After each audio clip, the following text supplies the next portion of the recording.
and welcome back to the Beer Ladies podcast. I am Lisa, and I am your host today. Hello.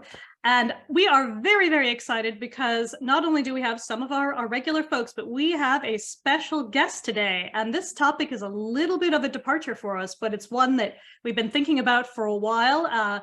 And that, as I'll get into later, I did some important market research on over the past couple of weeks to find out what people know, don't know, want to know about this topic. But before we dive into that and introduce our guest, I'll first say hello to Katie and hello to Christina.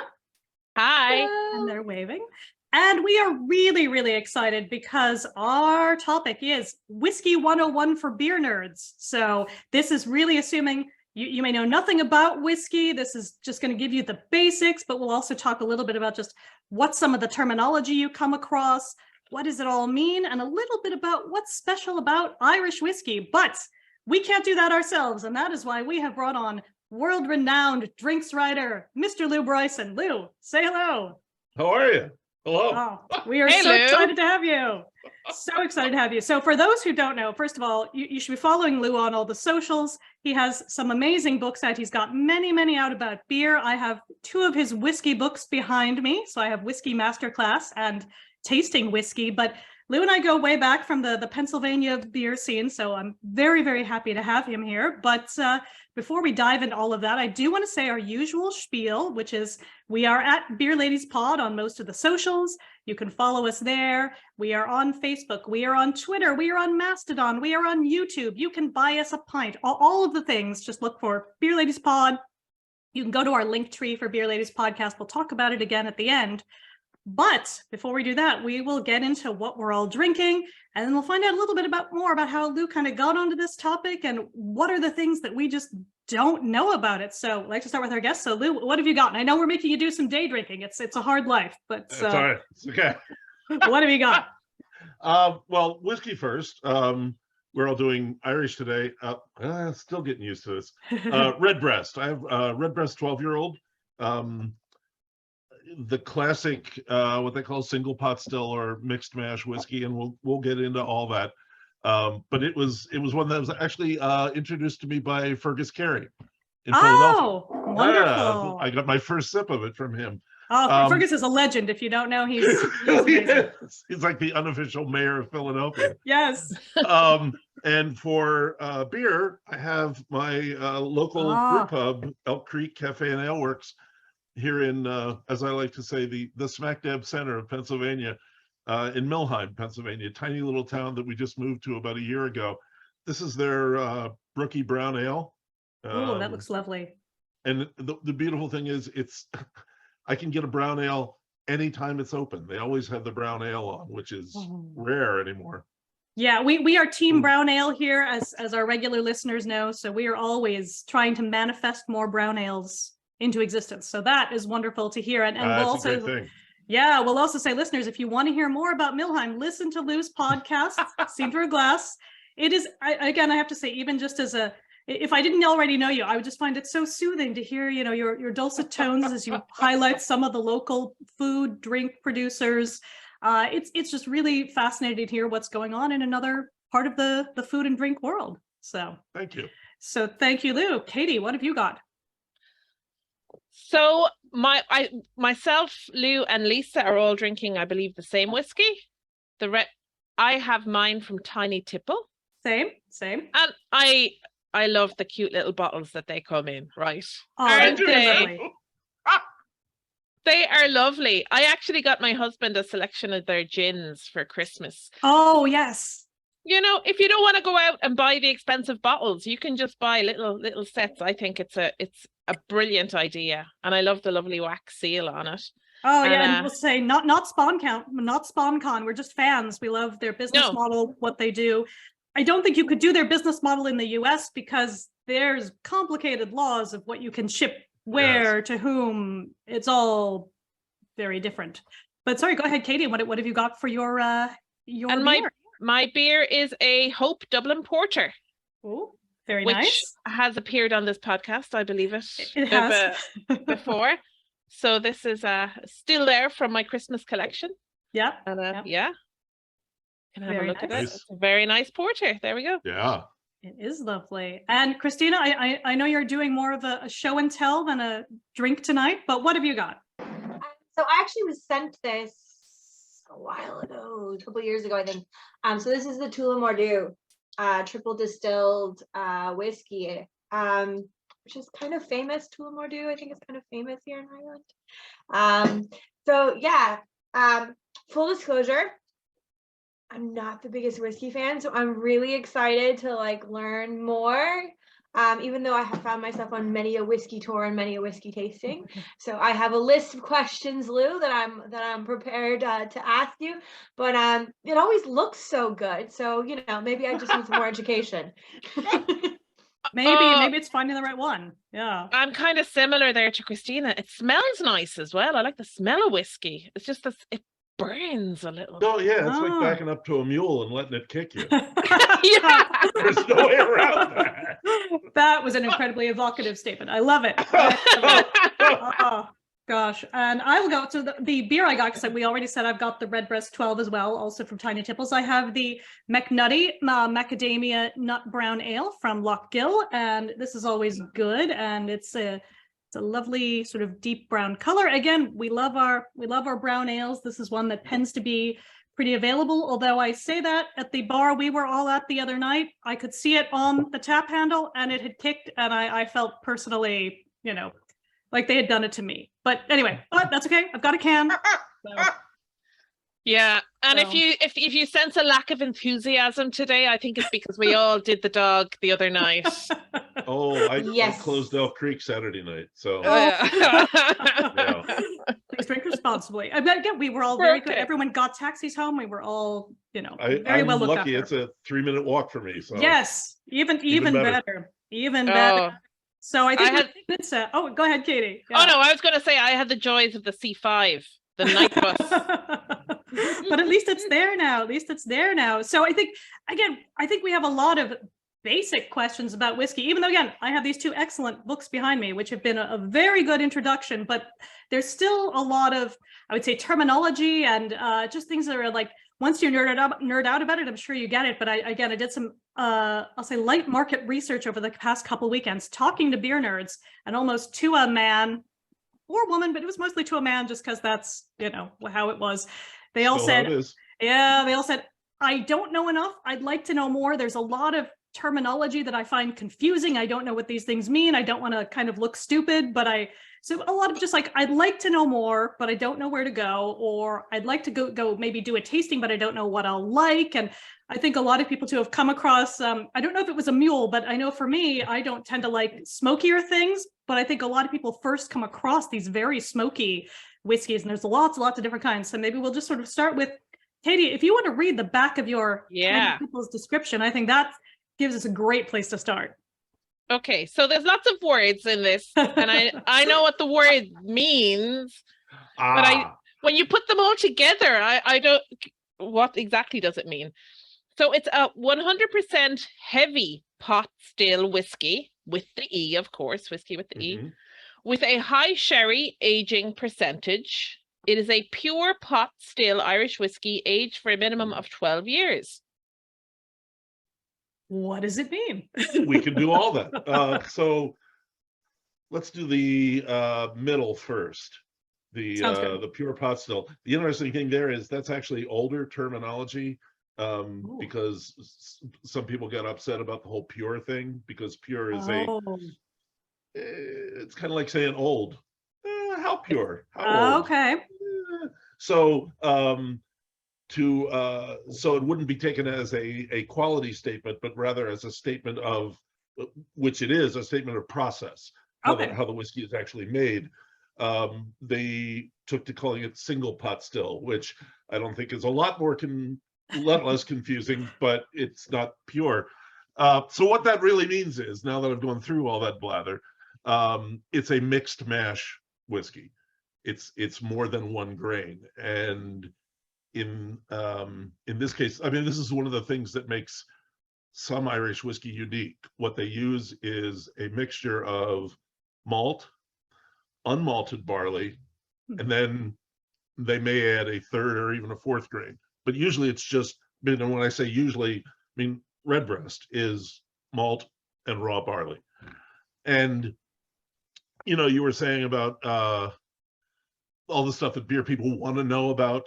And like, one of the things that and I can't believe I'm saying this because I fought against it for years when I was younger, you really have to go, because I read about this and I drank it and all that, and I had people tell me about it who'd been there. And the instant I walked into the brewery at Middleton, I was like, oh, because it smelled like nothing else I'd ever smelled. They were cooking this raw barley and malt together, and it just had this, you know, the word that came to mind was green. It was so fresh. It was just an amazing aroma. And all of a sudden I had like a whole new layer of understanding to red breast and single pot still. So that's what the single pot still is. Now the heavy pot, the thing with whiskey is there's always this point where people are learning about whiskey, and they come to the point where they realize that, oh my God, all the whiskeys this place makes, and they may make, I mean, Middleton Jameson makes, God, 10, 12 different kinds of whiskey. They all have the same recipe, and they immediately think they're the same whiskey, but it's not like beer. I mean, and actually beer isn't like beer either. I mean, you can have the same grains going in, do a different fermentation, do different hops, do a different yeast, and it'll change the beer completely. But for some reason, people don't want to get that with whiskey. They're just like, I found out a secret thing. Well, you did, but you didn't. I mean, look at all the different single malt scotches. They all have the same grain bill. It's all 100% malt. Bang, done. And yet they're all different. So one of the things they do differently with the heavy pot still, so a pot still, round copper part, stack coming off the top, and then an arm going off to the side. Each one of those things, if you change the shape, the geometry of it, changes the whiskey. If and it all comes down to what they call reflux. I'm not going to bother going into how all those things change, but essentially, squat pot, a short neck, and an arm that points down gives you a heavier whiskey. Long neck, a horizontal arm, or even one that has a little bit of up angle, gives you a lighter whiskey. Because what happens when you distill, I mean, we know that when you distill, you're essentially like you're working with the two different boiling points of alcohol and water. Alcohol boils at a lower temperature, water at a higher. So as you turn the heat up, the alcohol comes off first. It's really a simplification because a lot of the water comes with it, a lot of other things comes with it, and it's the other things that come with it, other alcohols, I mean, what are generally referred to as congeners and fusel oils. There's a whole load of those. All the jargon, yes. Exactly. So what happens is it's all that stuff is starting to rise off the heated liquid. And as it goes up the stack, or as it gets in the ball, or as it gets in the arm, the longer that path is, the harder it is for the vapor to get out, the more of it will condense and fall back in. So if you have a short neck, a downward pointing arm, it's easy for everything to get out. So you get a heavier whiskey. Whereas with a long neck, really all that's getting out is the lightest stuff, the alcohol and some of those things. What do you mean by heavy versus light? Is it how it looks? Is it alcohol? Is it it's the flavor? It's flavors and texture as well. It actually does feel heavier in your mouth. I mean, the classic comparison in Scotch is Glenfarclas, which is just very squat, very short neck, sharply down pointed. It's called a line arm. And then Glenmorangie, which, and they have the tallest stills in the business. They have like a 16-foot stack on them. They're actually old gin stills, and they and it gives you a much lighter, more elegant spirit. It's, I mean, you don't get, like one of these, like the squat still whiskeys will actually have like a hint of sulfur to it, maybe even a kind of a meaty taste to it, and that sounds weird, but you got to remember that the barrels they're putting it in have charcoal on the inside, and it's a filter. So I mean, I know talking to some distillers here, actually Dad's Hat, Herman over at Dad's Hat in Bristol, Pennsylvania. Yeah. People still buy the unaged whiskey, the clear stuff. He makes it differently. He'll strip more of that stuff out, because when he puts it in the barrel, then all that stuff, the congeners, the extra chemicals besides the water and the alcohol, react with what's in the wood to create other flavors. But if they don't have that wood to react with, they're just kind of nasty. Right. Okay. He strips more of that out. But yeah, I mean, aging it's a whole mess of stuff going on. It's not, I mean, there's interaction with the wood. It's stripping flavor out of the wood. It's also oxidizing with the oxygen transfer through the semi-porous wood. There's an odd maturation process where the alcohol and water molecules are physically combining. Yeah, that's a weird one. I'm still trying to understand that. And did I hear you say that there was charcoal in the barrels? The barrels are charred on the inside. Oh, they're charred. Okay. Yeah. So, but I mean, it's essentially a thin layer of charcoal, and that was one of the things I learned doing the book. It's amazing how effective charcoal is as a filter. It's just insane. The amount of surface area in a cubic centimeter of charcoal is crazy. It's something like 300 meters of surface area. I don't know how you. Oh, wow. Huh. Yeah, it's nuts. And it's like a sponge, is it? And it just. Yeah, and it just pulls stuff out.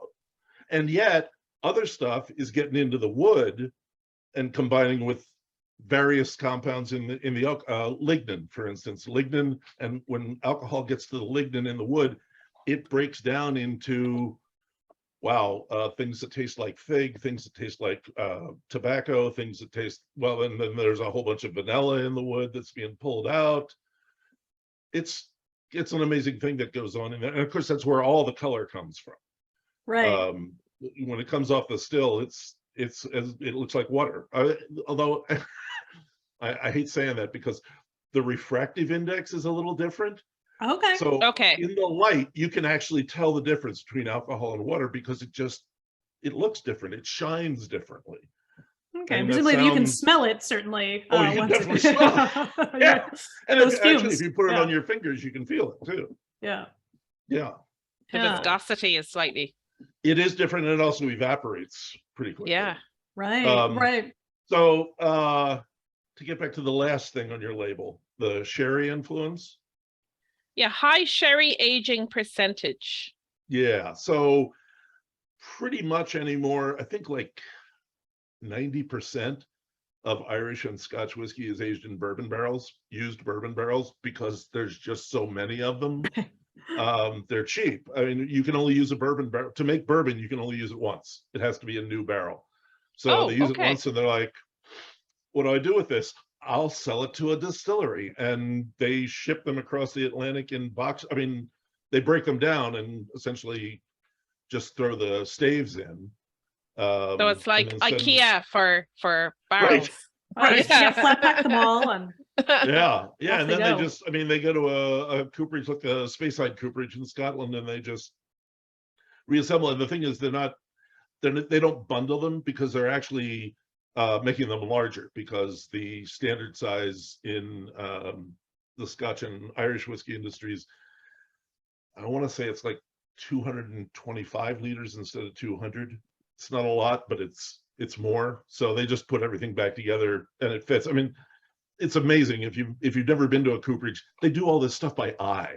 Oh, gosh. It's not a machine. It's incredible, because all the staves are just slightly different. It's amazing to watch. They do one in under a minute. Oh my goodness. Wow, Christina, you look like you've heard a lot of science, and you're like, I'm thinking now. There's a lot happening. Well, yeah. So I've done thinking about why I don't like whiskey, and because I realize I do like smoked whiskey, so I'm the weird one that likes smoked whiskey. And I've realized this, and I don't know how this translates. So Lou, you probably can explain this back to me, because I've figured out, so I don't like oaked wines. And I've realized that that's what I don't like in the whiskey, the strong oaked flavor. But when it's smoked, that kind of takes over that. So then that's fine for me.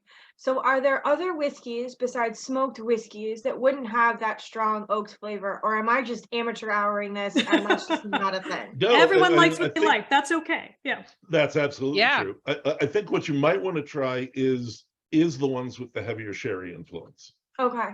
Because it sounds to me like, and I'm not in your mouth.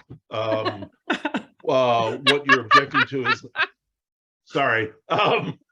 What you're objecting to is the bourbon oak more than anything else. I mean, and bourbon just flat out has it. It's unavoidable. It's the biggest influence in bourbon. There's a rule of thumb in the Scotch business: 50% of the flavor comes from the barrel.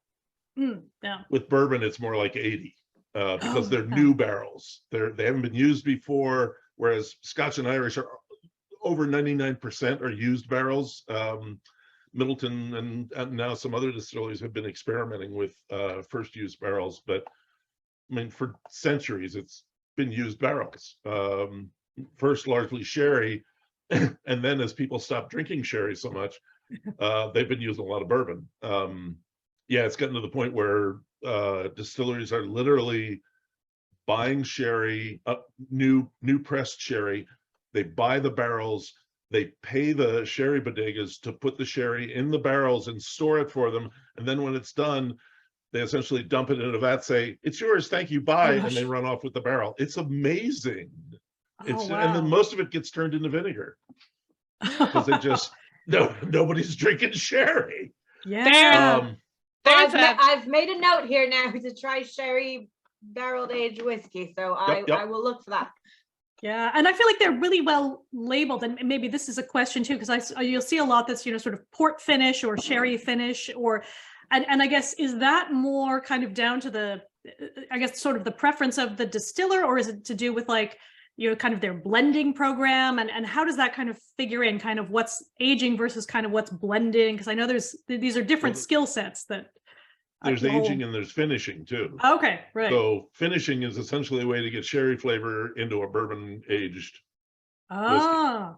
Okay. Yeah. So what you do is you age it for 10 to 12 years, maybe in a bourbon barrel, and then you put it in a sherry barrel for anywhere from, I mean, usually it's at least 6 months, usually more like a year. And sometimes even more. I mean, I've had some that were they were finished in a cognac cask for 8 years. Oh wow, that's more than a finish. Like, come on. Which is actually a relatively new thing, the cognac finishing. Only been seeing that in maybe the past 5-6 years. Okay. Does wondrous things for Irish whiskey in particular. I've had a couple of cognac finished Irish that are just phenomenal. Wow. Okay. So, but what it's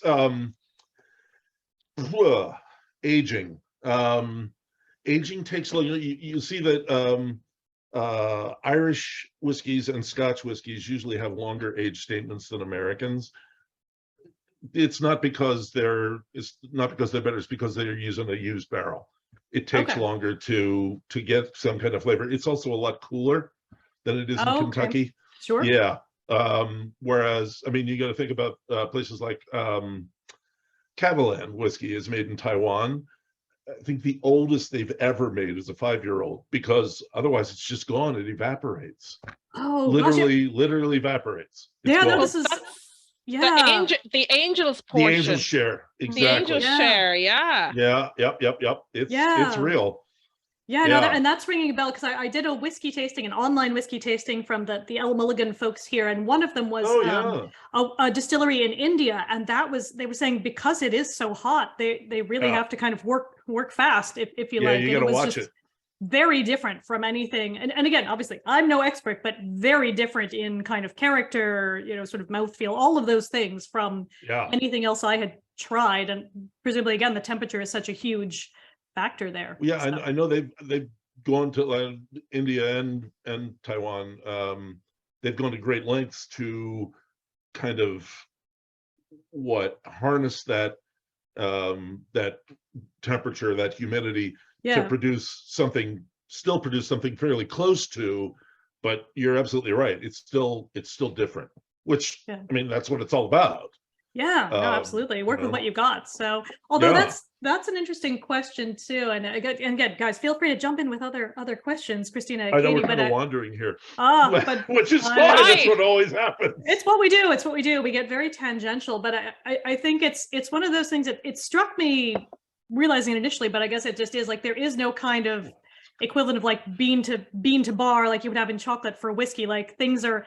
Kind of it's almost never going to be kind of made on the farm where the barley was raised. Like there are some exceptions, but I feel like it's gone somewhere at some point, either to sit in a barrel or to be malted, or it would be hard to do the whole process end to end with how things are currently set up in most places. There are a few exceptions to that, but very few. One of the interesting ones is actually in Ireland, Waterford. They keep track of literally what field the barley comes from, and then they keep it discreet in this facility they call the cathedral. I think it has 36 different bins for the different farms coming in, all the same strain of barley. Okay. The only difference is the farm that it's grown on. And I mean, I set up a blind tasting for a friend of mine. He hadn't heard of Waterford, didn't know what was going on. I gave him 3, and they're all the same barley, all the same yeast, all the same distillation. Only difference was the farms, and they're all Irish farms. Even. And he's like, "Well, I think this one is probably Irish. I think this one's an American single malt." And I'm like, you pull it up at the end of it, it's like, and I have to admit, well, I knew what was going on, and I couldn't figure it out. It's just amazing. And we're always such big advocates of saying, the barley is so important for beer, and that we don't give enough credit to where it's being grown, how it's being malted, all of those things. But that's a great example of how really, how much of a variation. I mean, they bent over backwards to make sure that the only difference was where the barley was grown, and it comes singing through. Yeah. I have a question. Sure. Again, not knowing very much about this, but like when we drink beer and we judge it, or we're like tasting it, we look for certain characteristics. So when you're drinking whiskey, what makes a good whiskey to you? Like, what do you look for? And if I was, I am me, who doesn't know very much, and I was trying, whiskey, what would I be looking for in a good Irish whiskey? What sort of characteristics would I really want to see? Okay. When I'm drinking Irish whiskeys, let's start with that specifically. The first thing I'm looking for is a certain amount of softness, because I have yet to have had a good Irish whiskey that was as aggressive as a bourbon. It just doesn't fit. It's not the right profile. What is softness? Softness. Wow. No, that's what I mean. It's a completely fair question. Let's turn it around and say what's aggressive, what's assertive. Hot flavors. Okay. More of that mule kicking, but not alcohol. I'm trying to put together a story why some whiskeys are hot at 86 proof and others at 110. You just go, oh my, oh, that's very nice. And they tell you the proof, you're like, yeah. Right. But it's sometimes it is alcohol, obviously, but not always. And there are other factors involved. We used to have this thing where we would ask the distillers, and it was much easier in those days, because when I first started writing about whiskey, there were 3 distilleries in Ireland. So you'd ask them, so what makes it Irish whiskey? And they'd say, well, it's triple distilled. I'm like, well, no, Cooley isn't. Oh, well, it's pot still. No, Bushmills isn't. It's and we'd go all through, and finally at the end they said, well, it's made in Ireland. Oh, Oh, yeah. okay. And one guy went further than that, and said, and that's a lot of, because that's where it's aged. And the temperature and the climate and the weather and the humidity have a lot to do with it. And I do think that has a lot to do with the character of and I hate to, but typical Irish whiskey. They don't have that aggressive, hot flavor to them. I can think of maybe 2 Irish whiskeys I've had that were hot. And both of them were over 100 proof. So some of that might just have been, might have been the alcohol. Yeah. So that would be something I'm looking for in a single pot still, like Redbreast. I'm looking for a particular intense fruitiness. And that's coming from the fermentation and from that raw barley. Another thing about Irish whiskey, it's not a rule or a regulation. It's just how it's made, because I always come back to, well, I don't always, anyway, I sometimes think of what the French winemakers mean when they talk about terroir, because they're not just talking about the ground that the grapes are grown in. They're talking about the whole thing. Someone who's been making wine in that same place for 5 generations. And that's what I think is a lot of the effect on Irish whiskey. Irish distillers tend not to drive their stills as hard. They don't push the stills with a lot of heat. So the result of that is you get a lot more of the fermentation character carrying over rather than being driven off. And you do pick up those, I mean, it's like beer. You're picking up esters, you're picking up floral notes, fruit notes, and it's all coming from the fermentation. So that's what I'm looking for in an Irish whiskey. Obviously, that would be different. I mean, in a Canadian whiskey, for instance, I'd be looking. I was going to say I'd be looking for caramel, but really what I'm looking for is one that keeps the caramel a little under control. It can be a little much. A little much sometimes, yeah. But that's what I mean. In all of them, at any time, I'm usually looking for balance. I mean, just like a beer, and yet also just like a beer, sometimes I want to get smacked in the face. Right. So sometimes I'll get like a 5 or 6 year old 100 proof bourbon, because that's what I want that day. I feel like waking up, and that'll do it. Oh God, I think that would put me to sleep. Yeah, the first 1 or 2 wake you up, but then it's over the peak and down the other side. Yeah, I'm just like, oh, go ahead, Katie. Yeah. No. We want to talk through what this. I think like. So. Yeah, I was going to say exactly that. So you read my mind. Yeah. And I'll hold my question then for after. So, first of all, and yours is, you've got a wider mouth glass there. Right. Lisa, you've got is that one of the? Got a funny. One of the Irish ones with the. It is. This is a Tua. So yes, it is, I have one of those. It's in the back of the closet. I should have got it out. So I have just the classic Glencairn.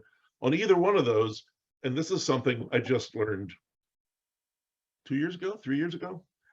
If you tilt it up like so, and start smelling here, and then move the glass down or your nose up, whichever comes more naturally, you'll actually notice a difference. The heavier aromas are coming out at the bottom, and you're getting the lighter, more floral aromas up at the top, especially if you've got your thumb under there heating it. Okay, yeah. So there's more stuff coming off. That's interesting.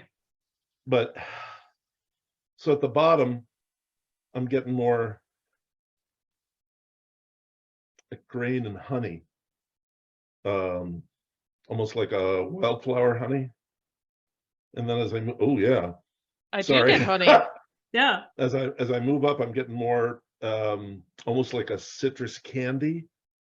Okay. Yeah, I definitely get a little bit of that vanilla as well. Right. You get the vanilla in the middle. Because really what I'm thinking of, yeah. Do you remember circus peanuts? Those kind of orange spongy things? Oh my gosh. That's what I mean. When I talk about citrus candy, it's right there. It's so strange. There are some whiskeys like Irish, I'll almost always pick up some of that honey and the circus peanuts. Canadian whiskeys, it's roasted nuts and pencil shavings. I'm Okay. like, I don't know where it's coming from. It makes me crazy. But you know, and the worst thing is, you know, you'll get one of those and somebody will mention to us that, you know, I always get this, and then for the rest of your life you're like, oh my God, it's there. How did I not notice that before? So, and smell is very evocative. So if you really is, you know, it's something that you smelled in your youth and you associate it with something else, it's like, oh, that's what it means to me, you know. And this is what I keep telling people. Definitely. You know how to smell this stuff. You already know. You just haven't made the connection yet. In tasting whiskey, I talk about it as the Karate Kid method. You know, you've been doing that wax on, wax off thing. You just didn't know why. No, absolutely. And I think that's a great point that, you know, people who are beer nerds who are very used to saying, well, I get this, I get that, and are quite confident about it. But then when they try something new, they kind of are like, well, what are other people saying? What should I be getting? And like you were saying before, you don't want to be prescriptive. You want to say, well, what do you? Because you get? ruin it then. You short circuit the whole thing. I remember I used to be on the tasting panel at the New York Times. They'd invite me up and I'd come in, and it was me and Eric Asimov, the wine writer, and usually another guest, sometimes from a brewery, sometimes from a liquor store, and Florence Fabricant, the food writer. And I loved that because Florence would always come up with this shit from way out in left field. It was completely culinary. I'm like, oh my God, she's right. Yeah. Which is great. I love having someone in like, well, and Eric with the wine references as well. You know, people just, it's not what you're used to thinking of. They're there. You just haven't made that connection. No, absolutely. And the pencil shavings is, absolutely. It's one of those where like, I only think about it in kind of whiskey terms. I don't think about it mostly for beer, but now that you've said it, now I'm like, you know, there are some black IPAs when they've gone wrong that get the pencil shaving character. I got it directly over the weekend. I was at Shy Bear in Lewistown. They had a beer that was aged on cedar. Oh. I've only ever had 2 of them in my life. It was it was more than that. It was a whole grab bag. It was a wet hop pale ale fermented with Kveik yeast, aged on cedar. Oh wow, there's a lot going on there. I gotta have that. Yeah. We threw all the adjectives together, and saw what we came up with. Yeah. Oh my gosh, that's so funny. Wow. Yeah, but no, because I definitely get like, I feel like with this one, it's a good. I think just a good one to start with, because it's not, I don't want to say basic because that has a whole bad like negative connotation now, and that's not what it is, but it's soothing and just has a nice, I don't know, comforting flavor. This one, and one of the reasons I suggested it, people always say, you know, what's your favorite whiskey? Of course they do, right? Of course they ask. And I always give them the standard, well, you know, it depends on where you are and what you've had and what you're doing that day. And then you know, every time I can't help myself from thinking, but if you actually put a gun to my head, that's one of the ones I might blurt out. I really, really like this whiskey. Yeah, it's got a little bit of everything for me. Everything but the smoke. It doesn't have the smoke. Yeah, but it's got that, like, again, I like the leathery kind of thing too, without it being too much. I've had some where it's too much of that, at least for me. For other people, it might be perfect, but I think it's got the nice, really nice little touch of it. So yeah, because I can recall like going to the whiskey library in Manhattan years ago with a friend, and we were just going to be like, we're going to be very sophisticated and get the most leathery whiskey we can find, and just big chairs, and that was our only, you know, suggestion when they came to take order. We're like, we want something very leathery, and they're like, are you sure? And we're like, yes. Oh yes. And they were lovely about it. So we ended up with something that was good, but probably maybe not what we were really looking for, but they gave us what we asked for, and that's, you know. There you go. So yeah, no, absolutely. And then like to get nerdy again. So, you know, in Ireland, and actually maybe this is a question, is it just Ireland or is it elsewhere? We have the technical file for how whiskey Yes, you do. is. And I know that some people are happy with it, others want to change bits of it. Maybe you could just sort of talk a little bit about what it is and how it works. I have to say, one of the most interesting, and I'm going to jump ahead just a little bit here. One of the most interesting things for me about the technical file is that it's already been changed. Yeah. Which I thought, you know, they're going to write this thing and then we're stuck with it. And they're like, no, okay, that sounds good. Wow, okay. every major whiskey making country has its version of the technical file, except Japan. They were actually just working on theirs. Oh, okay. Yeah, which is kind of cool. Yeah, for America, it's the standards of identification. For Scotland, it's the Scotch Whisky Act. I can't remember the name of it in Canada. It's some kind of tax thing, which essentially is what ours is. Yeah. And it lays down the rules for what is and what isn't whiskey, and what you can, if you call it a certain thing, then you must comply with these parameters.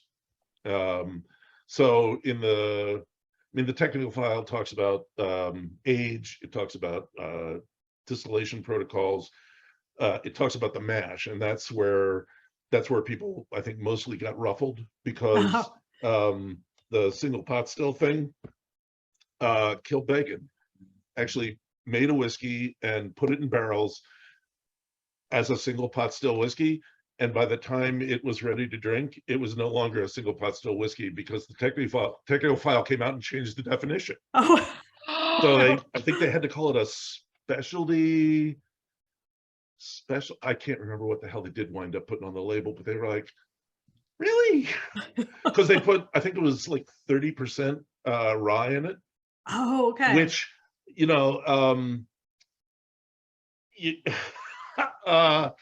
I mean, that was a fairly common addition to mash bills in the 1800s in Ireland. Right. But because certain distilleries had a lot of influence on the writing of the technical file and didn't do that, I think the original technical file, it was 5% on any other grain other than any malt or raw barley. And then any other grain was limited to 5% of the total. But I don't know if that has actually changed yet, or if it's headed to change. I can't remember the dates.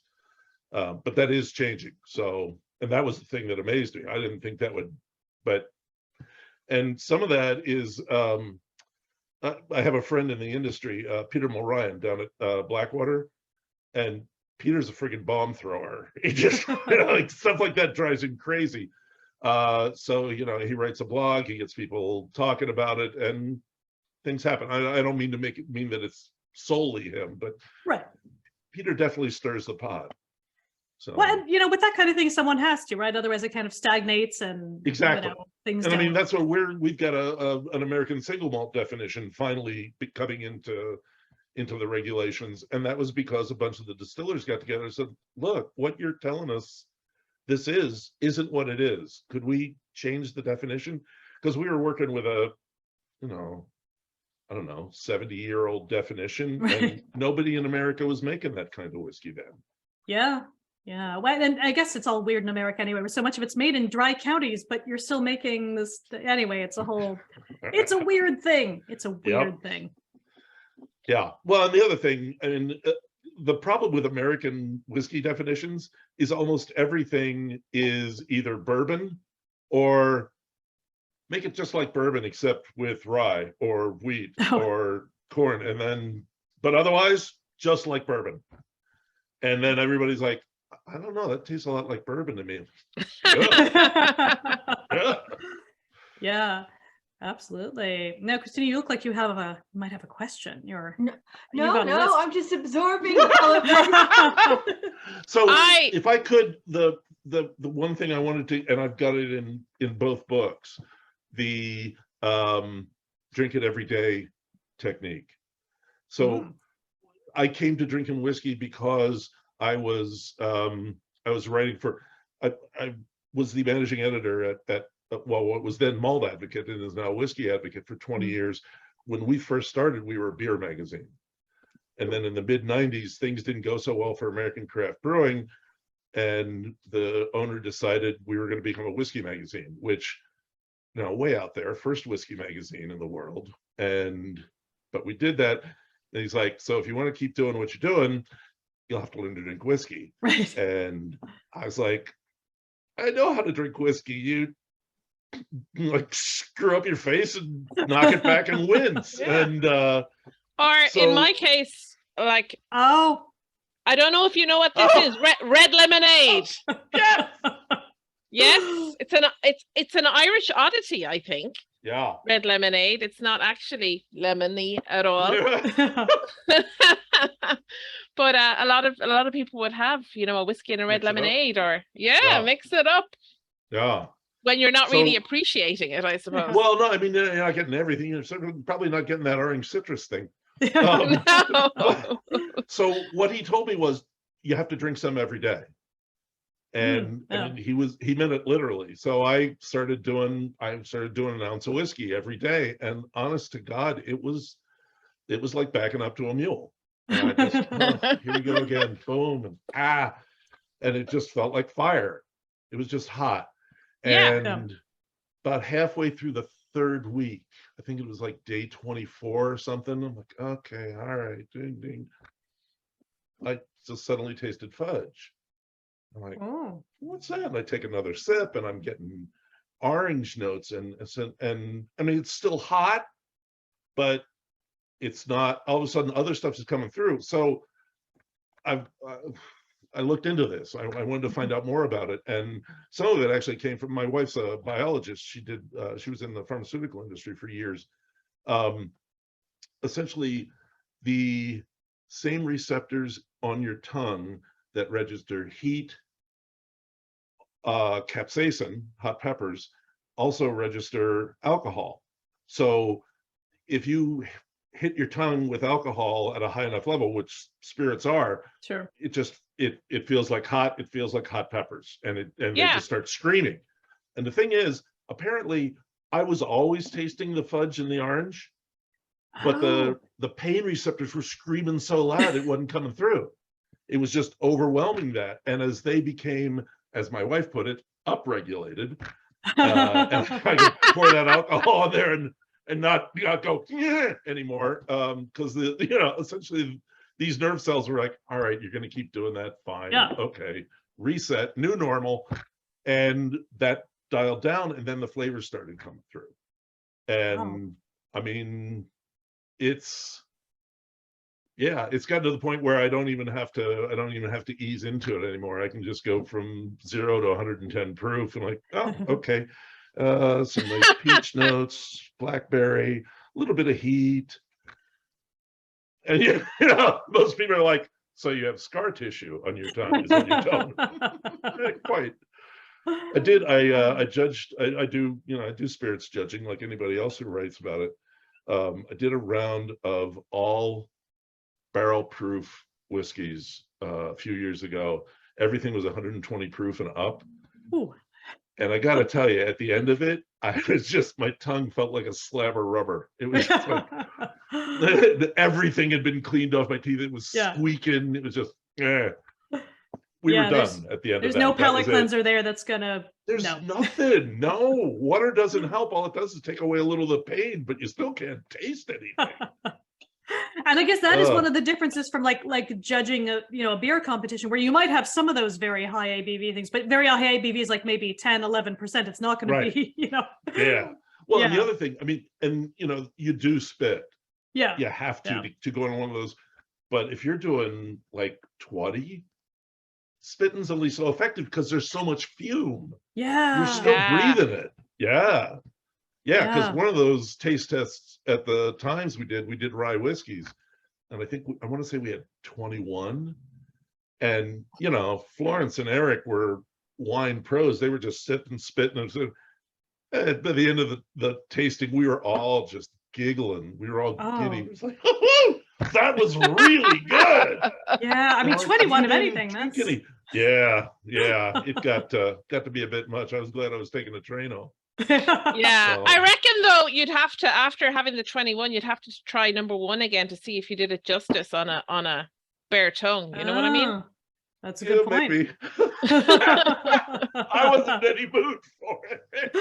No, usually what I do, I mean, when I'm doing my own tastings for an article or for a book or for whatever, I usually don't do more than 6, maybe 8 in a day, because I don't want to get burnt out. And I know you fit all of them. Yeah. So my question is about blends.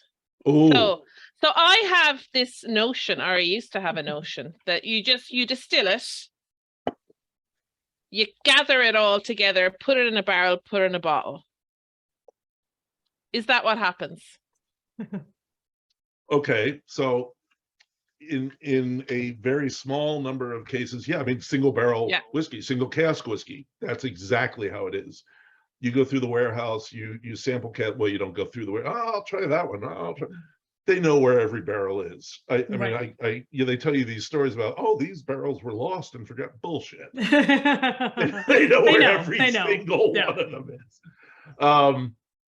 But they will take samples from a group of barrels that are all the same age, and bring these little samples back. And these days, I mean, it used to be you had to roll the barrel out and you'd dip the thing in, the thief, and you'd pull some out and you'd pour it in a bottle. Now they just have sparkless battery powered drills and just in the end of it, catch the stream and then stick a little oak plug in and off you go. So it's a lot easier now. But you bring them all back, and if you're doing a single cask, I mean, they may be going through 100, 150 different barrels to find the one that they want. And then you pour that. It may be barrel proof, it may not. Proofing is a whole other thing that I just learned an incredible amount about. It's amazing how adding a completely flavorless liquid to whiskey will change the flavor, and not just diluting it. It's because at different levels of proof, different flavors will come forward, different other flavors will go to the back, and it was stunning. It was a whole new thing for me. Anyway, so if you do that, you've still got to, I mean, oddly, you have to let the whiskey sit for a while after it comes out of the barrel. You can't put it right into the bottle. You got to let it sit. You have to filter out the bits of charcoal. So a rough filtering there. If it's under 92 proof, 46%, you probably want to chill filter it, which is essentially you get it cold, and then these proteins precipitate out, and you filter them through like a cloth filter pad. It's just that if the whiskey gets cold, like when it's being shipped, especially this time of year, obviously, if the whiskey gets cold, it'll get cloudy, and nobody wants cloudy whiskey. Oh, Okay. There's no haze boys in whiskey. No one wants that. No, we don't like that shit. No, thank God. Thank God. I'm so done with hazy things. But if for some reason, I guess it's, well, I mean, there's some reason. It's a chemical reason that I don't understand. Right. There. At 46% and above, doesn't happen. Right. So this is, I mean, that's one of the reasons you see a fair number of scotches at 92 proof, because they don't want to filter it. Yeah. I mean, there are people out there who claim they can taste if a whiskey's been chill filtered. They can taste if it has a little bit of caramel color in it, which Scotch is allowed to do. It's called spirit caramel. It's essentially the wort that is then boiled down to a syrup. So it's all malt. It's still 100% malt, but it adds a little bit of color. And they do it just to get a consistent color from batch to batch, or at least that's the theory. Because the thing is, if it looks darker, it looks older. I mean, I've had 20-year-old scotches that were like pale straw. I've had 20-year-old scotches that were not quite that, but pretty damn garnet. And some of it is because it's like a first fill sherry barrel, and you are getting that much color, and some of it's caramel. Yeah. Right. So so those are some of the, so you just have to be aware of that when you're buying. How did we get into this? Oh, blending. I'm sorry. Right. So after spending all that time on the exception, let's get to the rule. So what you're doing there, the blender is actually the most important person, not the distiller, because the blender is taking all those different, I mean, you've got okay, so you've got sherry casks and, well, okay, you have European oak sherry casks and American oak sherry casks, and then you have the bourbon casks. So you really have three different types of wood that you're dealing with. And then add into that any of the finishes on the end, port, wine, red wine, white wine, Madeira, cognac, even just fresh bourbon. But basically you're working with those three types. So the blender has to decide if it's a new whiskey, what they're going for, what kind of flavor profile, and how to get to that with what stock they have in the warehouses. If it's an already established whiskey, you've got to, I mean, some of your distilling and aging program is obviously going to be aimed at providing you with a steady source of the components of the blend. Right. Scotch also has it's not a secret, but it's something they just don't talk about. All the blended scotches, almost all the blended scotches, have whiskeys in them that the company doesn't own. So they're trading. Oh, Yeah, right? Now that, I mean, that, I was making fun of people like, oh my God, it's not all this, they're all the same whiskey. But that was really? But they do. Wow. No. And the funny thing is, God, when I first started writing about whiskey, it was 95, 96. I swear to God, half the Scotch distilleries are owned by different companies now. There was like this mad merry-go-round in the last 20 years. And so, you had these established blends, and all of a sudden you have to deal with somebody else to get the whiskey you need for them. And it's, Oh gosh. Yeah. yeah, That's interesting. yeah. okay. And then you look at, because blended Scotch and most blended Irish, no, I'll just say blended Irish. One of the major components is what they call grain whiskey, which is a whole other thing.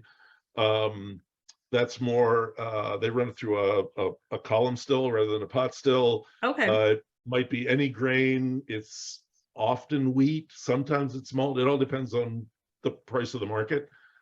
But they'll run that off at like 180, 190 proof, very high proof, and then age it. And the whiskey nerds are like, oh, well, that's not even whiskey. You're not getting any flavor. That's just brown vodka. What you're really getting out of it, and they will bottle some of those as single grain whiskeys. And yeah, when they're young, they don't have a whole lot of things. They're mostly just sweet. But like a 30-year-old grain is a fantastic whiskey. It's a really cool thing. And it is sweet, but so's all Canadian, and I love drinking Canadian. So yeah. So when you say single pot still or single grain, we're talking very different things in terms of what you're getting. Yeah. Yes. Yes. And single malt as well, which is why the whole single thing is kind of confusing. But so blended Scotch will be both of those. Sorry, it'll be single malt and single grain. And the thing to know about single grain is I think there's only 5 grain distilleries in all of Scotland. Oh. So every blended Scotch has whiskey coming from one of those 5 distilleries. Right. Yeah. So it's all about the aging and the blending, and it's all about the aging and the blending. Yeah. Sorry. I cut you off. You were all talking about single stuff. So I said single pot still. What does that mean? Everything came from the same pot still? Or is it just a marketing lingo? Yeah. I mean, so here's what mostly it is, but that's mainly because there are so few distilleries in Ireland still. Okay. I think we're going to come to a point where we're going to do a whiskey of this type, we'll call it, that comes from more than one distillery. And then they're going to have to come up with a new name for that. I don't know what they're going to call it. Yeah, no, that makes sense. I guess related to that, we've been seeing, I don't want to say a lot of, because I feel like I see this when I'm at the airport, and maybe so there's a bit of a sort of location bias for this, but yes, we'll see the whiskey that's been aged in a Guinness barrel or some IPA barrels, and I've tried them. Again, I'm going to say, disclaimer, I've been at the airport. It's been, like 9 a.m. Maybe I'm not at my best, tasting, but and they're sampling them. Oh yeah, and they're sampling them. Yeah, okay. So I'm like, okay, I don't taste anything beery, and I'm like, should I be? Am I just missing it, or is this just purely a marketing thing at this point where they're like, well, these are the barrels we had, and now it's cool to say IPA or whatever it was. Well, it's definitely cool to say IPA now. The one that when I go to Ireland, the one that friends want me to bring back because we don't have it here is the cider finish. Oh, I don't think I've even come across that one. Okay, so I'll have to keep an eye out. It may well only be at travel retail, but Okay. that's the one people want. The people who've had it. Well, I mean, and what? 15 years ago, it would have been Green Spot. So, right. Okay. Yeah. because we didn't have Green Spot. Yeah. But now it's everybody wants the cask-made cider. I want that. That's fascinating. I did bring back some red spot and green spot for friends when we visited over the holidays. Some at least I'll be patting myself on the back. Yay for me. Yep. Yeah, but I'm fascinated now that like beer barrels, where I'm first of all like, what's a beer barrel in this context? They're only putting it in there so they can age the whiskey in it. Right. And I'm like, do you get anything from that? I don't know if you do. Glenfiddich started it. They started with the Innocent Gun beers. Oh, yes. Yeah. So apparently at that point, they wanted to do a beer barrel finish and they were just dumping the beer. Now, again, this is the story I've been told. Right. And they were dumping the beer and some guy's like, wait, we should at least try this. Okay. First off, somebody would have tried it the very first time you did. Yeah. I would have been. Yeah. And me this too. is really good. Yeah. We should, right? Yeah. So they made a whole brand out of it, and they've got, God, I don't know how many different flavors they have. A bunch. They have it aged in Scotch casks and Irish casks and rum casks, cognac casks. So, but that's, there's I just had yesterday. I was at a local distillery, Big Spring in Bellefonte, Pennsylvania.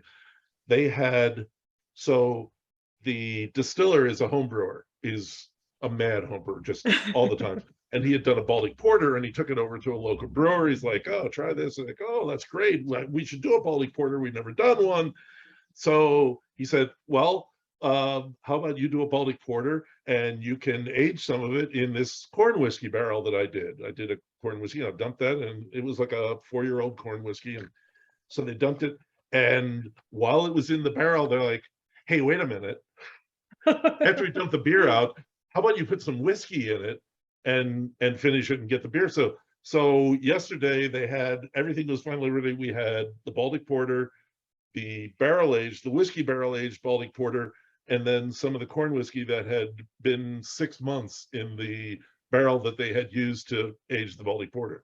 It was a neat little triple Boilermaker kind of. Yeah, it's all just kind of going, whole sort of circular. And clearly different because I also got a little shot of the corn whiskey that hadn't been aged in the beer barrel. Right. I mean, the two beers and the two whiskeys clearly different. Oh, which is not, I mean, that's what you want. Yeah. No, otherwise, absolutely. why bother? No, 100%. I feel like we get a lot of the beer aged in whiskey barrels where it's very clear that there's a difference. There's a real, you get that whiskey character in it, but I'm still, again, maybe I've just not had the right ones, but I'm not personally 100% convinced I can tell the whiskeys aged in beer barrels that you're getting. Were they trying you on both?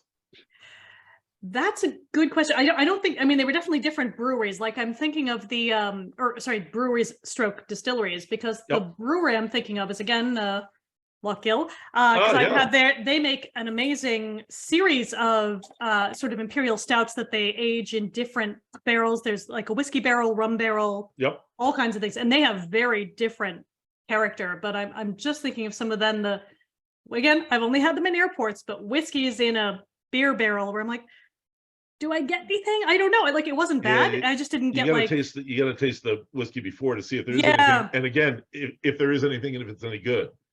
Yeah. So clearly, and of course, is it worth a premium? Because you know there is one. Yeah, exactly. So we should all be going to Dublin Airport and saying, I need to try the before.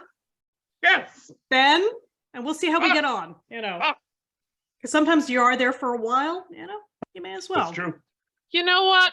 I think this is just, we should go on a mission. We should get like a $9.99 seat just to go to Dublin Airport for the free samples. Just think of that. Yeah.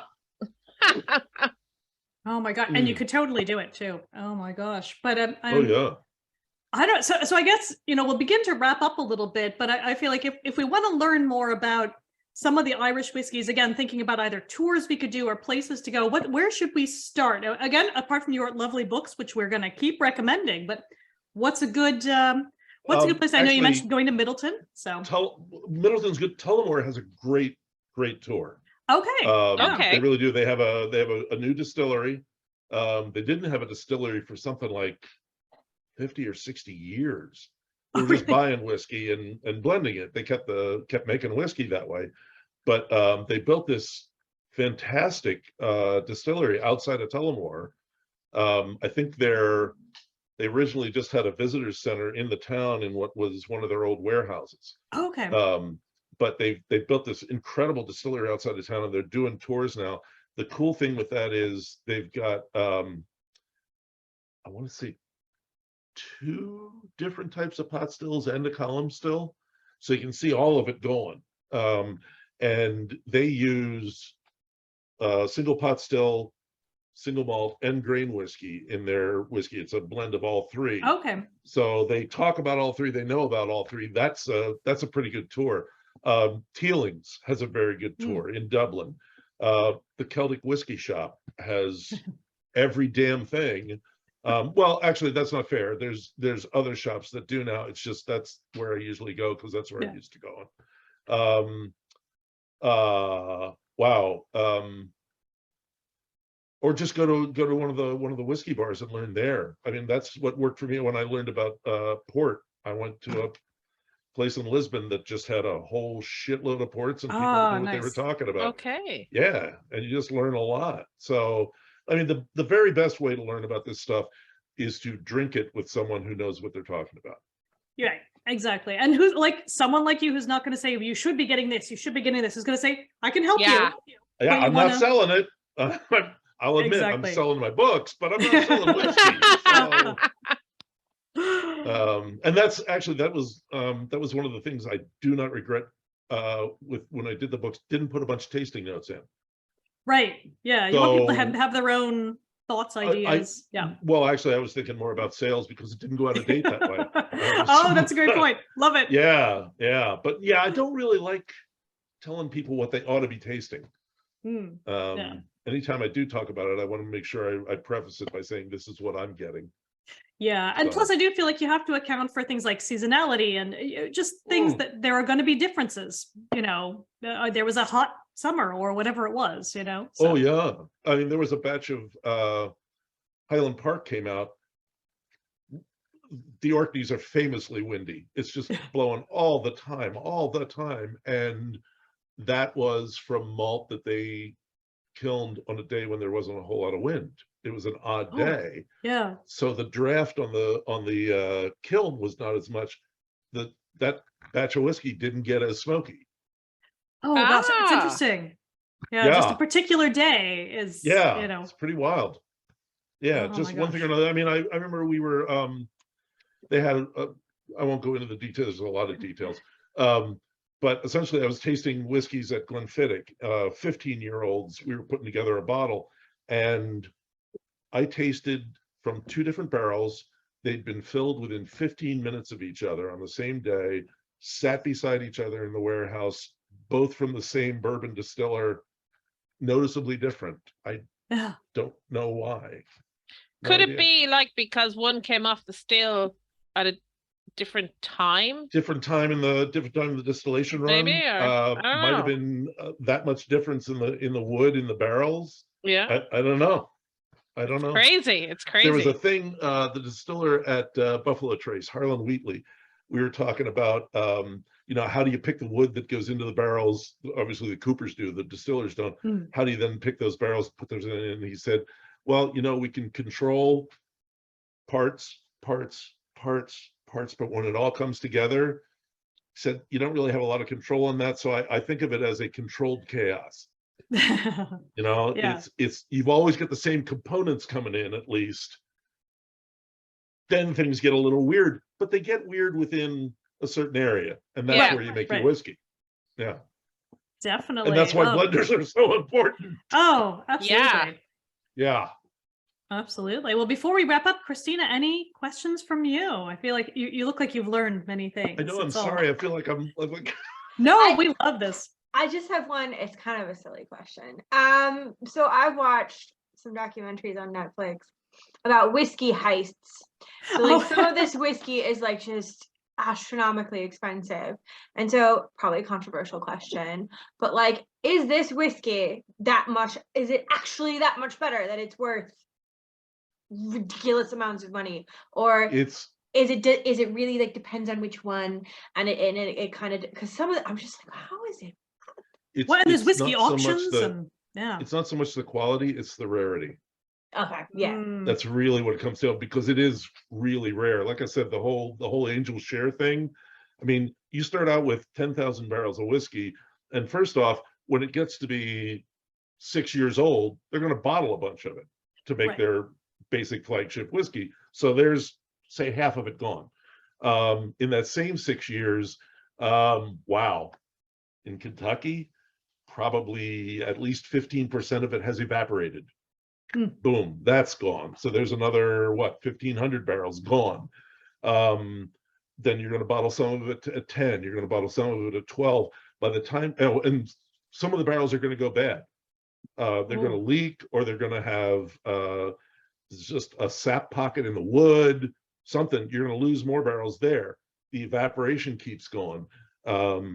Some of the barrels will be used and blended into other whiskeys. By the time you get to 20 years old, there's not much left. You know, they release what I think, I want to say, and I'm probably wrong here, I'm just off the top of my head, they release about 1,500 bottles of all the types of Pappy Van Winkle in a year. So the 23-year-old, couple hundred, and everyone wants one. So that's why the price is. It's, I mean, is it good? Yeah, I mean, I've got a bottle of 15-year-old, and I love it. It's a really good whiskey. Is it worth? I mean, the the bottle I had, if I hadn't opened it today, would be worth $10,000. Would I pay that for it? Never, never. I would never pay that much for a bottle of whiskey. I mean, is it really good? Yeah, but you're not paying for good anymore. Yeah, I again, having done a couple of the both virtual and now in-person tastings, like with the El Mulligan folks who just choose amazing things, and it's wonderful. But that's the big thing they're advocating, is like, these are meant to be drunk. You're not meant to be buying them and just hoarding them away, you know, right? Like a dragon, and just, you know, it's fine if you enjoy it and you're saving it, but come on, yeah. Yeah, I mean, even these guys, I'll get collectors who tell me, well, I always buy two, one to keep and one to drink. I'm like, well, I buy two and I drink them. I don't know what you're talking about. I don't understand. I remember that was one of the first whiskey festivals I went to. I think it might have actually been the second one. One of the very first people who was a brand ambassador. I mean, now everybody has a brand ambassador, but Anthony Burnett was one of the first, and he worked for Glenmorangie. And I remember him talking, we were getting towards the end of the night, and he said, you know, I just wish these people would always remember, we make it to drink. We don't make it to fuss over. We don't make it to look at. We don't make it to invest. We make it to drink, always. Yeah, absolutely. Yeah. Oh, here. How about you, Katie? Any other final thoughts, questions? Oh, I think I just realized how little I know about whiskey. You know, there's so much. I learn stuff all the time. I'm not exaggerating. It never goes away. It never ends. Yeah. Yes. There you go. Yeah, you'll be employed forever. I love it. But no, and that is why we're doing this, is like Whiskey 101 for beer nerds. Right. There's more to find out. There's always more you can deep dive into. We may well do a follow-up episode in future. Maybe just putting this out there in the universe. Maybe Katie, Christina, maybe we'll go somewhere and do something on site. Yeah. I'm trying to figure out now, how am I going to sell the sip a day to my husband? Purely medicinal. Oh, well, look, I think every household in Ireland has the medicinal whiskey somewhere. Right. You know, even my parents, they don't drink, but they have the medicinal whiskey. You know, absolutely. I mean, to get over a cold, or, you know, if you can mix it with a little lemon and honey, you know. It does Definitely. work. It does work. Well, with that, I will say thank you to Katie and Christina. But Lew, thank you so much. We are so appreciate you coming on because we have learned a ton. But where can folks find you? You've got a lot going on right now. I do. I mean, obviously the books, which you so kindly put up behind you, and they're available obviously on Amazon and the usuals and at your independent bookstore. I'm also on Twitter and Facebook. Something I learned from Michael Jackson when he was still alive and writing about whiskey and beer. My name is my brand, so that's my social. LEWBRYSON. Yep. And as you mentioned, I started a podcast. It's about eating and drinking in central Pennsylvania, but you know, I pontificate about other things too. That is seen through a glass, and it's available on all the major sources. Absolutely. And I think it's Stag Podcast on Instagram as well. You've got some lovely behind the scenes photos. Yeah. Yes. Yeah. So don't want people to miss out on those because they are really nice. And again, recent episodes on, I think you had local distillers, you had the Pennsylvania Farm Show. There's a lot to love there. So we had the whole thing about trogs for the holidays. Yes, that was fun. Yeah, I'm a big trogs fan. Yeah, that was wonderful. If folks who have not had Mad Elf, you're missing out. I know. Honestly, one of the best holiday beers made anywhere. It really is. And I don't like cherry. I don't like fruit in beer, but that is glorious. They do a really great job with it. Yeah, it's so good. So with that, I will say again, we are at Beer Ladies Pod in all of the places. You can go to our link tree, just look for Beer Ladies Podcast. You can find us there. You can support us. You can buy merch. You can buy us a pint. You can do all the things, but go buy Lew's book. And, we'll maybe do another episode on whiskey in the future. But for now, we will say thank you very much and see you next time. Thank you. Goodbye. Thank you. Bye. Cheers. Thanks.